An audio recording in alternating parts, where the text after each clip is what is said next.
Og det, som vi arbejder med, det er en forestilling, som bliver morsom, bliver tragisk, bliver måske voldsom.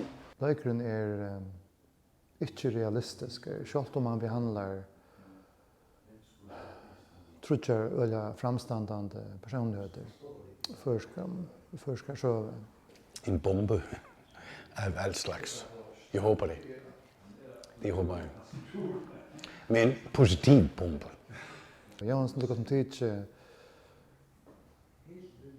tidsi sig her sjøvelige personer og vent øtlenhøtt.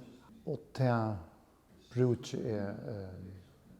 helt bevisst grundlæggende i munnen parlament. Det er et fantasifuldt spil, som jeg synes er meget mærkeligt. Leikeren er for mer østende surrealistiske.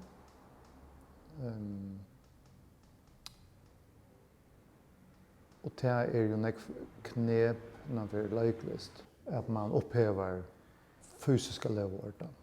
Så hans stykke er meget åbent på den måde. Og det er meget interessant for instruktører, at instruktøren og skuespillerne og scenografen og alle kan sætte sine idéer ind i det arbejde. Og det er fantastisk. Så tillader jeg mig at fylja tankene om Johannes Nilsen, sånn at jeg løser ham, og vent i høllhatt.